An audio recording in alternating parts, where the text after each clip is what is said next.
sache que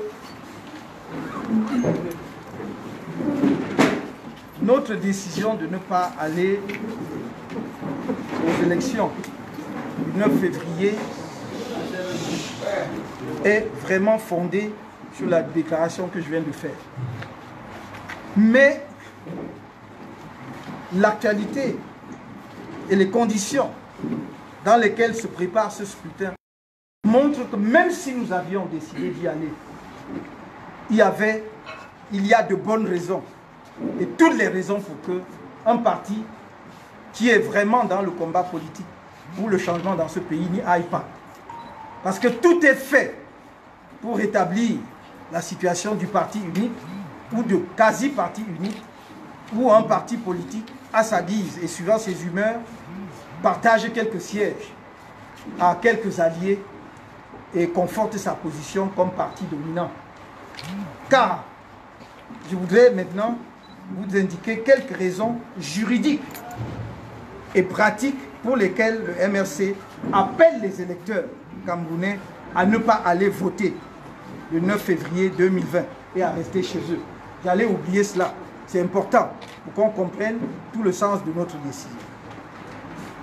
D'abord, en l'état actuel du système électoral, la contestation des résultats du scrutin législatif du 9 février prochain, du 9 février 2020, est impossible. Donc, vous ne pouvez pas, même si vous allez et que quelqu'un fraude, ou même quelqu'un qui n'aurait jamais dû être candidat, gagne, ou que vous gagnez et qu'on détourne les résultats, vous ne pourrez pas contester l'élection d'un député. Donc le régime est déjà sûr, dès le départ, que ces députés, une fois déclarés, en tout cas au niveau déjà local, qui sont élus, ils sont députés. Pourquoi? Parce que la loi numéro 2004/004, avril 2004, portant organisation et fonctionnement du Conseil constitutionnel, 9, dispose, retenez bien, article 49 de la loi de 2004, dispose, je cite, sous peine d'irrecevabilité, la requête doit contenir les noms, prénoms, qualité et adresse du requérant, ainsi que le nom de l'élu, soulignez bien, le nom de l'élu ou des élus dont l'élection est contestée. Elle doit en outre être motivée et comporter un exposé sommaire des moyens de fait et de droit qui la fondent. Le requérant doit annexer à la requête les pièces produites au soutien de ces moyens. Fin de citation. Donc votre requête, c'est ça qui est important, doit mentionner le nom de l'élu ou des élus dont vous contestez l'élection. Or, le contentieux de l'élection des députés à l'Assemblée nationale a lieu avant la proclamation des résultats. Par conséquent, faute de pouvoir avoir la proclamation des résultats du scrutin, le nom ou les noms des élus, aucun requérant ne verra sa requête en contestation être reçue par le Conseil constitutionnel. Aujourd'hui, par le passé, lorsque la proclamation des résultats des élections des députés à l'Assemblée nationale était du ressort des commissions départementales de supervision des votes, cet article 49 faisait sens, car tout requérant, au moment de la saisine du Conseil, avait déjà connaissance des résultats. Aujourd'hui, c'est le même Conseil constitutionnel qui connaît du contentieux post-électoral qui, après, proclamera les résultats. C'est-à-dire que le Conseil constitutionnel que vous saisissez pour contester l'élection ou la régularité de l'élection d'un député n'a pas encore donné les résultats. Mais c'est lui qui donnera les résultats après. Donc il ne peut pas recevoir votre requête. C'est sur la base de cette disposition de l'article 49 que la Cour suprême, statuant comme Conseil constitutionnel, avait déclaré l'irrecevabilité de tous les recours en contestation des résultats des élections législatives de 2013, en dépit de solides plaidoiries des avocats des partis politiques requérants. La loi n'ayant pas changé, on voit mal comment le Conseil constitutionnel pourra renverser sa propre jurisprudence. Ce d'autant plus que l'actuel président siégeait à la Cour suprême au moment du contentieux électoral de 2013, où il joua un rôle très actif. Les mêmes causes produiront donc. Je vous rappelle qu'en 2013, nous avons produit toutes les preuves. Nous sommes arrivés à la Cour suprême avec des valises de procès-verbaux, avec des tonnes de constats d'huissier sur les fautes fraudes. La Cour suprême nous a dit irrecevable. Sur la base de l'article 49. Est-ce qu'on a abrogé l'article 49? Donc les mêmes causes produiront les mêmes effets. Du droit. Donc voilà le premier. Deuxièmement, ELECAM, l'organe électoral, pourtant totalement inféodé au RDPC, a, au lendemain du scrutin du 7 octobre 2018, lui-même recommandé au pouvoir de réformer le système électoral. Et je vais vous dire ce que ELECAM lui-même écrit. Donc, dans le document dont je vous ai parlé tout à l'heure, qui s'intitule Recommandation, rapport général sur le déroulement de l'élection présidentielle du 7 octobre 2018, version revue et corrigée. Donc, vous pourrez également trouver l'adresse du site dans le document. ELECAM, dont nous connaissons la gestion de la dernière élection présidentielle, a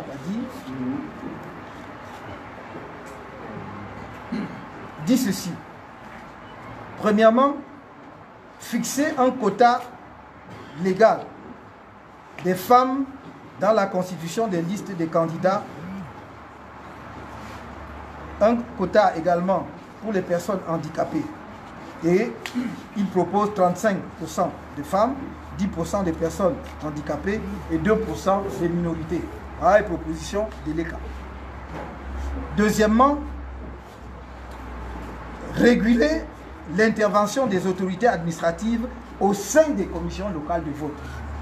Donc, ELECAM lui-même est conscient que la très forte présence des autorités administratives et leur intervention intempestive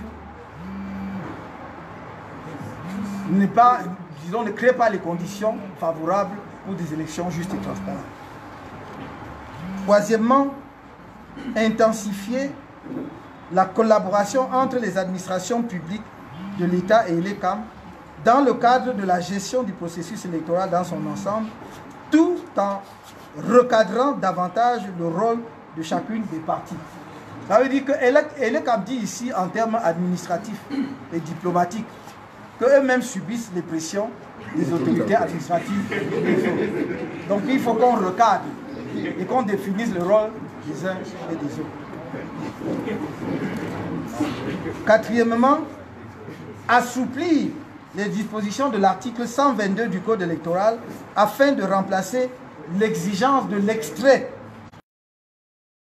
difficile à obtenir par la copie d'acte de naissance, plus accessible. Même ça là, même seulement ça là, on n'a même pas donné ça au Cameroun et les Camerounais. Mais très intéressant, adopter l'usage du bulletin de vote unique et de l'enveloppe à double poche comme moyen de lutte contre l'achat de conscience. C'est ELECAM lui-même qui propose bulletin unique. Même ça, là, on refuse de nous donner.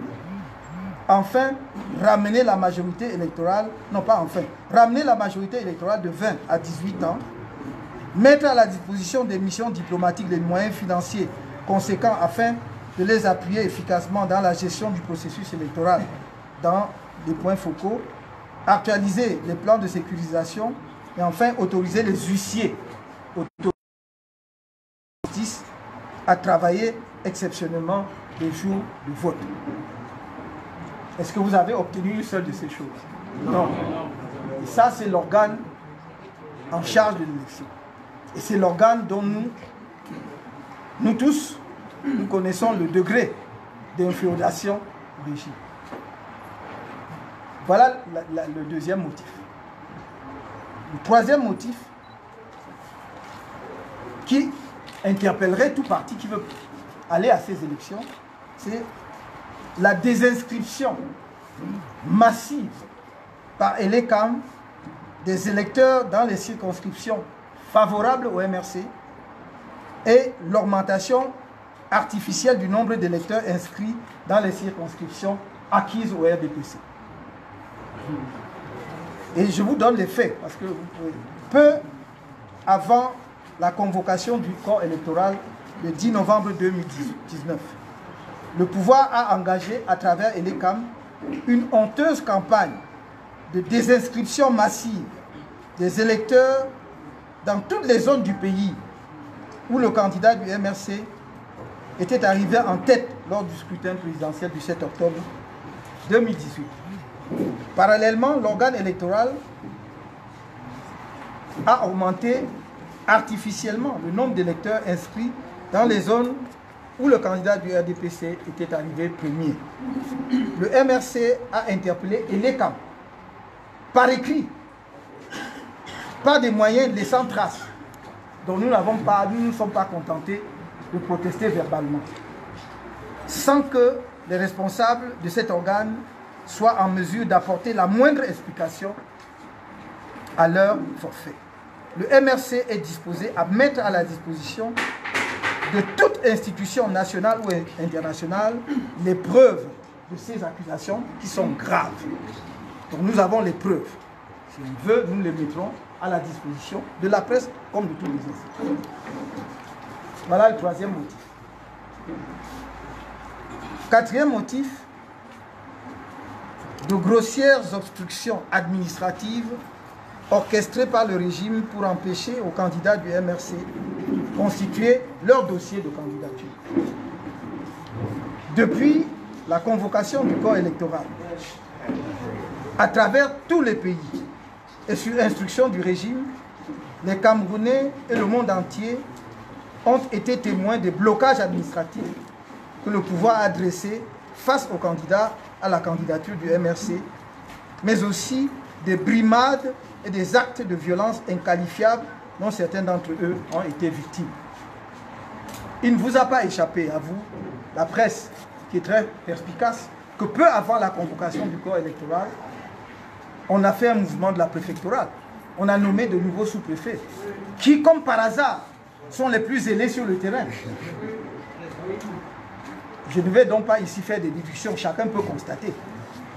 Donc, manifestement, ils ont reçu donc des consignes et les appliquent comme ils peuvent. Persistant dans sa logique de bannissement du MRC de la scène politique, qui se manifeste par la violation de son droit à organiser des réunions,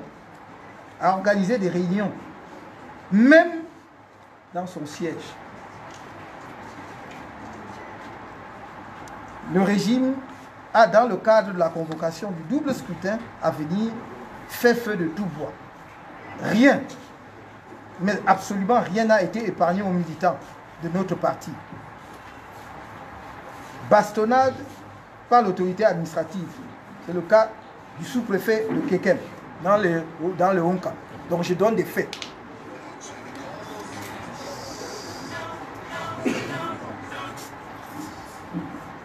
Donc, bastonnade à la sous-préfecture du Kekem.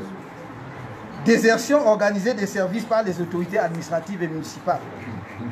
À Bangou dans les hauts plateaux, Eboné dans le Mungu, Ambam dans la vallée du Ntep, etc.